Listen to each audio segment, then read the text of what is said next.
দেখো এবার আমরা আজকে আমরা 30 নম্বর উপপাদ্যটা পড়ব। স্টেটমেন্টে আগে কি লেখা আছে? ত্রিভুজের মধ্যমা তিনটে সমবিন্দু। তো এই উপপাদ্যটা পড়ার আগে মধ্যমা কাকে বলে আগে বুঝতে হবে। ত্রিভুজের মধ্যমা কাকে বলে?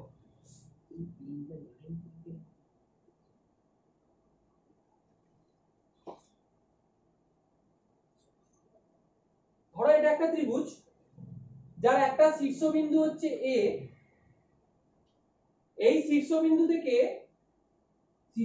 এ থেকে বিপরীত বাহুটা কি দেখো? বিসি। বিপরীত বাহুর ধরো মধ্যবিন্দু হচ্ছে এটা ডি। তাহলে এই এ থেকে বিসির মধ্যেকার ডি এর মধ্যেকার যে দূরত্ব সেটা হচ্ছে ত্রিভুজের মধ্যমা। অর্থাৎ কোনো একটা শীর্ষবিন্দু থেকে বিপরীত বাহুর মধ্যবিন্দু অবধি দূরত্বকে ত্রিভুজের মধ্যমা বলে।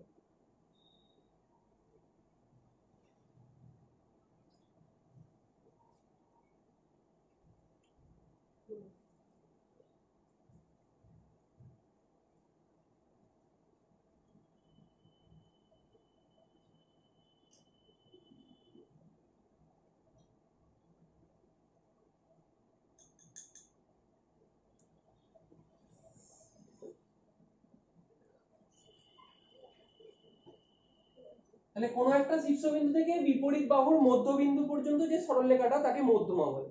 এরকম দেখো তিনটে মধ্যমা আছে। বি একটা শীর্ষবিন্দু, তার থেকে এদিকের মধ্যবিন্দু হয়তো এটা ই, বি একটা মধ্যমা।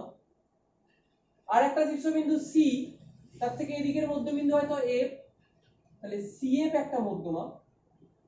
এই তিনটে মধ্যমা সমবিন্দু হবে, অর্থাৎ একটা বিন্দুতে মিলিত হবে। আমি এখানে ছবিতে এঁকে দিয়েছি, কিন্তু ওটা আমাদের প্রমাণ করতে হবে। এটাতে একটা বিন্দুতে নাও মিলতে পারতো, এরকম ভাবেও তো যেতে পারতো, কিন্তু তা হবে না, একটা বিন্দুতে মিলিত হবে। সেটাই আমাদের প্রমাণ করতে হবে। পজ করে মধ্যবিন্দুর সংজ্ঞাটা, মধ্যমার সংজ্ঞাটা লিখে নাও তোমরা, আমরা উপপাদ্য শুরু করবো।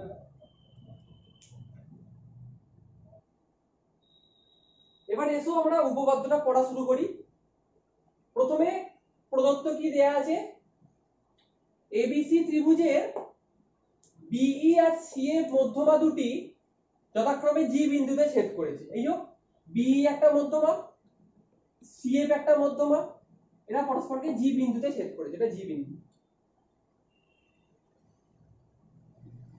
আচ্ছা, আর কি করেছি? এজি যুক্ত করে বর্ধিত করা হলো। যুক্ত করি এজি, এজি যুক্ত করলাম, করে বর্ধিত করা হলো। এমন ভাবে বর্ধিত করা হলো যাতে বর্ধিত এজি বিসি বাহুকে ডি বিন্দুতে ছেদ করে। এজিকে বাড়িয়ে দিয়েছি যাতে সেটা বিসি বাহুটাকে ডি বিন্দুতে ছেদ করেছে। ওকে, এটা প্রদত্তের মধ্যেই আছে। প্রমাণ কি করতে হবে? ত্রিভুজের মধ্যমা তিনটে সমবিন্দু। কি করলে প্রমাণ হয়ে যাবে? দেখো, বিই আর সি এর মধ্যমা আমি অলরেডি জানি। যদি এডিটাও একটা মধ্যমা হয়, এটা যদি প্রমাণ করতে পারি, তাহলেই আমি প্রমাণ করে দিতে পারবো তিনটে একটা বিন্দুতে ছেদ করেছে। এডি মধ্যমা হওয়ার জন্য কন্ডিশন কি? মধ্যমা হওয়ার জন্য কন্ডিশন কি? একটা শীর্ষবিন্দু থেকে বিপরীত বাহুর মধ্যবিন্দু অবধি যুক্ত করতে হবে। এডিটা এ শীর্ষবিন্দু থেকে তৈরি হয়েছে, কিন্তু ডিটা বিসির মধ্যবিন্দু কিনা জানি না। তাহলে যদি কোনোভাবে প্রমাণ করতে পারি এই ডি বিন্দুটা বিসি বাহুর মধ্যবিন্দু, তাহলেই উপপাদ্যটা প্রমাণ হয়ে যাবে। বোঝা গেছে? এবার এখানে একটা অঙ্কন করতে হবে। অঙ্কন হচ্ছে এডি কে বাড়াতে হবে,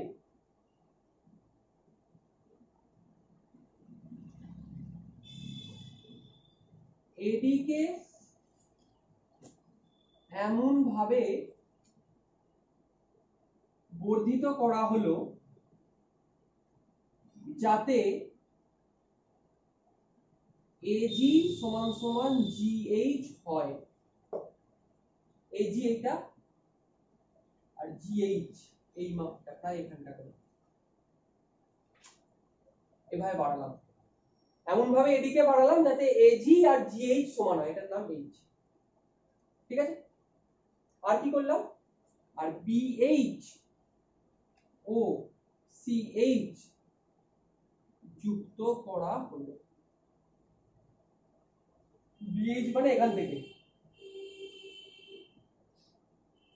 সিএইচ মানে এখান থেকে, এগুলো যুক্ত করা। ভিডিও পজ করো, করে এই অবধি ভালো করে নোট করো আর আঁকাটা এঁকে নাও।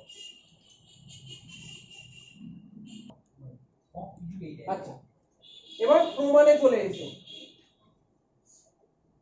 প্রমাণ, ত্রিভুজ এ বি এইচ এর মধ্যে, ত্রিভুজ এ বি এইচ কোথায়, এ বি এইচ, এই ত্রিভুজের দেখো এ বি বাহুর মধ্যবিন্দু এফ, তাই তো, কারণ সিএফ তো একটা মধ্যমা, আমি ফার্স্টেই ধরেছি, তার মানে এফটা অবশ্যই মধ্যবিন্দু। আবার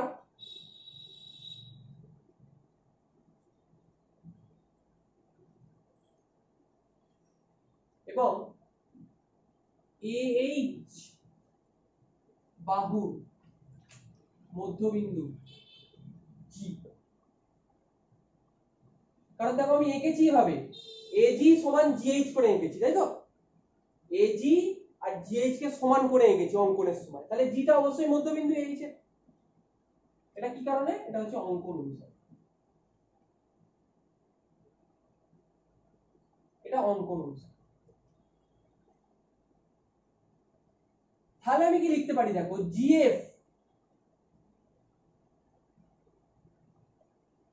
জিএফ সেটা বিএইচ এর সাথে সমান্তরাল।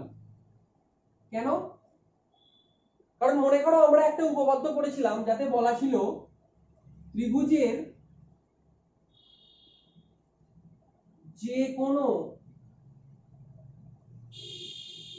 দুটি বাহুর, ত্রিভুজের যে কোনো দুটি বাহুর মধ্যবিন্দু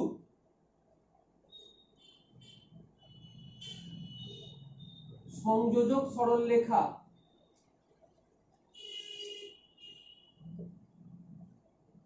তৃতীয় বাহুর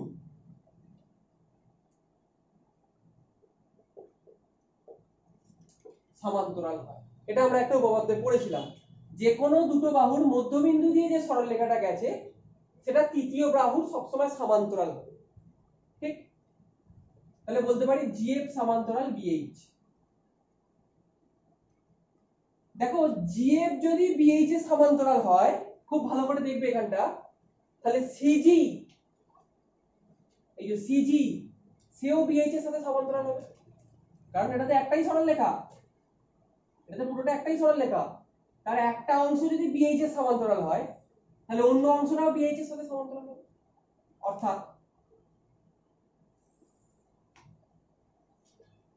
সিজি সমান্তরাল বিএইচ। ঠিক আছে, একই ভাবে দেখো আমি লিখতে পারি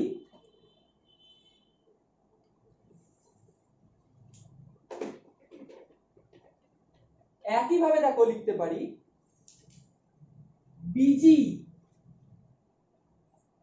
ভেরি সরি, জিই সেটা সিএইচ এর সাথে সমান্তরাল, জিই এই যে সে সিএইচ এর সাথে সমান্তরাল,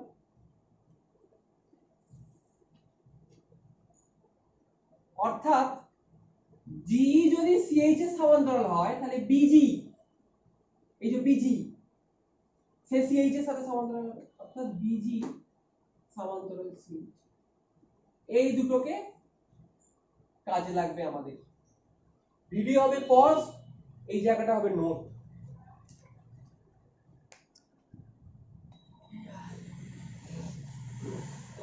আশা রাখি এই অবধি তোমাদের নোট হয়ে গেছে, বুঝতে পেরেছো। এইবার দেখো বিজি সিএইচ চতুর্ভুজের মধ্যে কোথায় আছে বিজি সিএইচ চতুর্ভুজ, দেখি বিজি সি এই চতুর্ভুজ। বুঝতে পেরেছো? একটু ইজি বিজি হয়ে গেল, কিন্তু আশা রাখি বোঝা গেছে। এই চতুর্ভুজ, এই চতুর্ভুজের মধ্যে দেখো একটা প্রমাণ হয়ে গেছে, সিএইচ বিএইচ এর সাথে সমান্তরাল। কোথায় সিএইচ? এই কোথায় বিএইচ? সরি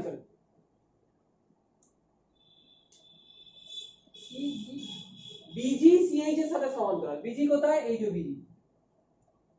আর সিএইচ কোথায়? এই যে সিএইচ এর সাথে সমান্তরাল, তাই তো? আর সিজি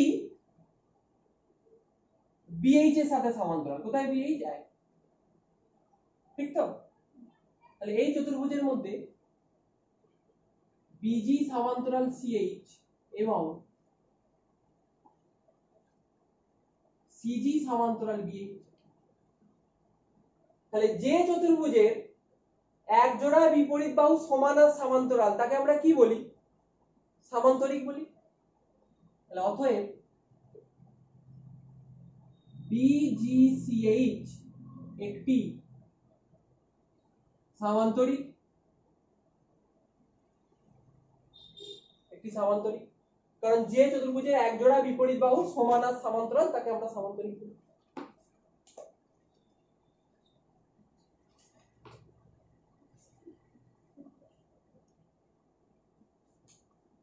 এবার দেখো জিএইচ আর বিসি, এই যে জিএইচ আর বিসি এরা হচ্ছে সামান্তরিকের দুটো কর্ণ।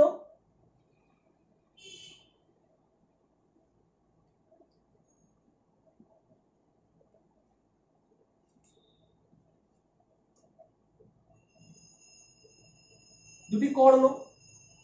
আর আমরা কি জানি? সামান্তরিকের কর্ণ দুটো পরস্পরকে সমদ্বিখণ্ডিত করে, তাই না? সামান্তরিকের উপপাদ্যে আমরা পড়েছি, সামান্তরিকের প্রপার্টিজ বা ধর্মে পড়েছি। আবার সামান্তরিকের কর্ণ দুটি পরস্পরকে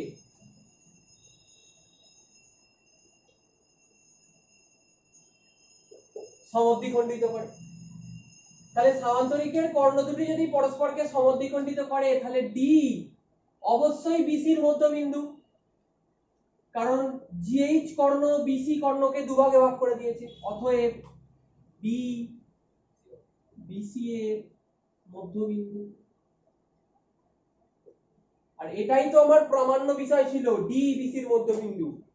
তাহলে অতএব ত্রিভুজের মধ্যমা তিনটি সমবিন্দু। ভিডিও পজ করে এই অবধি নোট করবে এবং বুঝতে না পারলে একবার বা দুবার তোমরা ভিডিওটাকে রিউইন্ড করে করে দেখবে, আশা রাখি বুঝে যাবে। Thank you.